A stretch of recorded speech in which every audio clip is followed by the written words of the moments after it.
लक्ष्मी सबसे ज्यादा प्रसन्न कौन से दिन होती है? जम के बोलिए जरा। शुक्रवार। तो शुक्रवार को लक्ष्मी सबसे ज्यादा प्रसन्न क्यों होती है? उसका प्रसन्न होने का कारण क्या था? लक्ष्मी जी के दो भाई थे, दोनों की शादी नहीं हो रही थी, दाता और विधाता, दोनों का विवाह नहीं हो रहा। और दाता विधाता के लिए लक्ष्मी बड़ी परेशान थी, रोज नारायण से कहती थी प्रभु कुछ कृपा करिए, दाता विधाता का विवाह नहीं हो रहा, उम्र होती चली जा रही, इनका कुछ करिए प्रभु, आप नारायण आप कुछ तो कर सकते हो। भगवान नारायण ने तब लक्ष्मी से कहा एक काम करो, बेलपत्री के पेड़ के नीचे बैठकर लक्ष्मी तुम अनुष्ठान करो तुम्हारे भाइयों के विवाह के लिए। इसलिए आज भी हमारे हिंदू धर्म की रीति है कि बेलपत्री के पेड़ के नीचे शाम के समय लक्ष्मी का वासा होता है। इसलिए लोग इस बेलपत्री के पेड़ के नीचे तुम्हारा रात्रि को शाम को 6 बजे से लेकर रात्रि को 8 बजे तक तुम्हारा निवास होगा। जैसे पीपल के पेड़ में देवताओं का निवास आप लोगों ने यदि पद्म पुराण पढ़ी होगी या सुनी होगी तो उसमें स्पष्ट कहा है। पीपल के वृक्ष की गणना ध्यान देना, पीपल के वृक्ष में सुबह 4 बजे से लेकर 7 बजे तक ब्रह्मा जी का वासा होता है। पीपल के वृक्ष में सुबह 7 बजे तक ब्रह्मा जी का वासा, 7 बजे से लेकर 10:30 बजे तक पीपल के वृक्ष में भगवान विष्णु का वासा होता है। कितनी बजे तक? 10:30। 10:30 से लेकर 11:30 12 बजे तक पीपल के वृक्ष में पितरों का वासा होता है। इसलिए हमारे यहाँ पितरों को श्राद्ध पक्ष में जो भोजन कराया जाता है वो 10:30 से 12 के बीच में कराया जाता है। 12 बजे के बाद पीपल के वृक्ष में दोपहर के 1:30 बजे तक आहूतों का वासा रहता है। आहूत कौन? जो गर्भ में शांत हो गए, जो कुंवारी अवस्था में शांत हो गए, जो जन्म लेने के बाद उनका विवाह नहीं हुआ और शांत हो गए, उन आहूतों का वासा उस पीपल के वृक्ष में दोपहर में 1:30 बजे तक रहता है। उसके बाद में प्रेतों का वासा चालू होता है। इसलिए दोपहर के समय पीपल के पेड़ की परिक्रमा नहीं होती। फिर शाम को 4 बजे से 7 बजे तक पीपल के वृक्ष में शंकर जी का वासा होता है। इसलिए शाम के समय पीपल की परिक्रमा नहीं होती। 7 बजे के बाद में पीपल के वृक्ष में रात्रि को 9 बजे तक कुबेर का वासा होता है। फिर 9 बजे के बाद में प्रेतवास चालू होता है पीपल के वृक्ष में। उसी तरह बेलपत्री का जो वृक्ष है, उस बेलपत्री के वृक्ष के नीचे रात्रि को 8 बजे से लेकर 12 बजे तक बेलपत्री के पेड़ के नीचे कुबेर का निवास होता है। महाराज कुबेर का निवास। प्रयास करा करो इसी बेलपत्री के पेड़ के नीचे हम दीप लगाएं, घी का दीप। यदि संपदा की कमी हो तो, अगर भगवान ने खूब संपदा दी है तो भले मत लगाओ, कोई दिक्कत।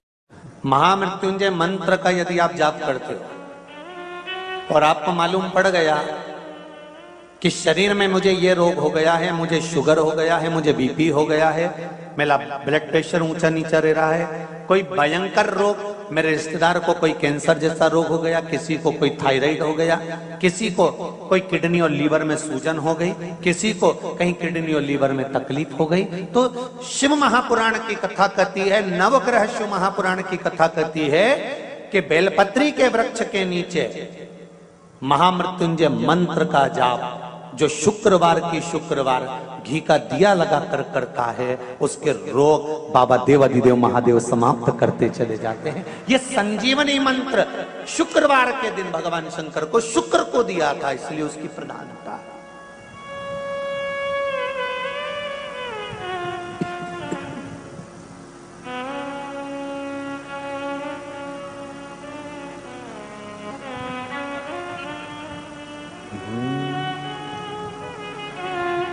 ये वो संजीवनी मंत्र।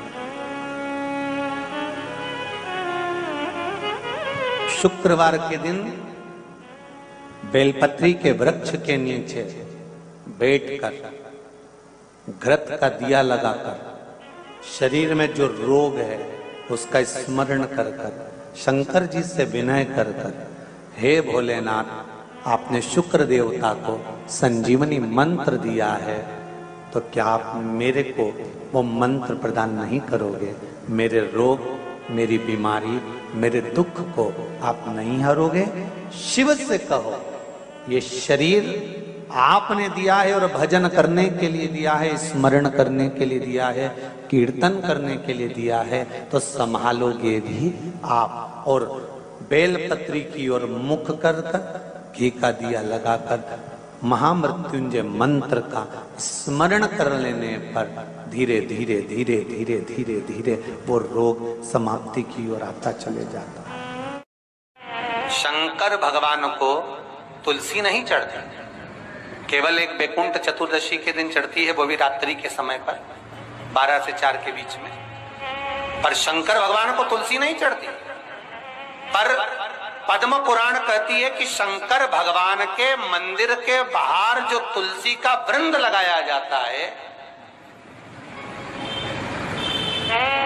शिव जी के मंदिर के बाहर जो तुलसी का पौधा लगा रहता है या लगाया जाता है, उस तुलसी के पौधे में जितनी मंजरियां लगती हैं, उस मंजरियों में जितने दाने लगते हैं, उतने दाने गिन लिए जाएं और उतने समय का बैकुंठ का वास उस मनुष्य को प्राप्त हो जाता है मृत्यु के बाद। इतना विचित्र बात है, शंकर को तुलसी नहीं चढ़ती, पर शंकर के दरवाजे के बाहर शिव के द्वार पर जो तुलसी का पौधा लगा है, किसी ने लगाया है, किसी ने रोपित करा है, उस पौधे में जितनी मंजरियां लगी हैं, उस मंजरियों में जितने दाने लगे हैं, उस दाने जितने हैं उसको काउंट करा जाए, उसके बराबर उतने ही 1000 वर्षों तक उस जीवात्मा को बैकुंठ का वास मिलता है। क्यों? उसकी कथा भी यहां पर वर्णन है। जब भगवान विष्णु सामने शंकर के बैठे थे और भगवान शिव ने जब सत्यनारायण नाम रख दिया था, तब भगवान विष्णु शिव से कहते हैं नारायण। भगवान शंकर से कहते हैं भोलेनाथ, त्रिकालदर्शी, कैलाशी, अविनाशी, हे शिव। मेरे सारे विग्रह के साथ में लक्ष्मी मेरे साथ में। बहुत ध्यान देना महाराज, मैं अगर नारायण रूप में हूं तो लक्ष्मी मेरे साथ में, मैं राम रूप में हूं तो सीता मेरे साथ में, मैं कृष्ण रूप में हूं तो राधा मेरे साथ में, मैं रंगनाथ रूप में हूं तो गोदा मेरे साथ में लक्ष्मी सदा विराजमान है। पर आज आपने मेरा जो सत्यनारायण नाम रखा है, मैं अपना संग किसको ले? तब भगवान शिव ने कहा, आप जब बाहर निकले जो रोपित मिले बस वही आपको समर्पित हो। तुलसी का पौधा रोपित था, उस तुलसी के दल को भगवान नारायण ने अपना संग बनाया। और बहुत ध्यान देना, सत्यनारायण की कथा हो, चाहे भागवत की कथा हो, चाहे विष्णु पुराण की कथा हो, इन सभी कथाओं में सबसे ज्यादा प्रसाद की महत्वता नहीं है जितनी तुलसी के दल की महत्वता है। क्योंकि सत्यनारायण के साथ में हरि के साथ तुलसी का स्मरण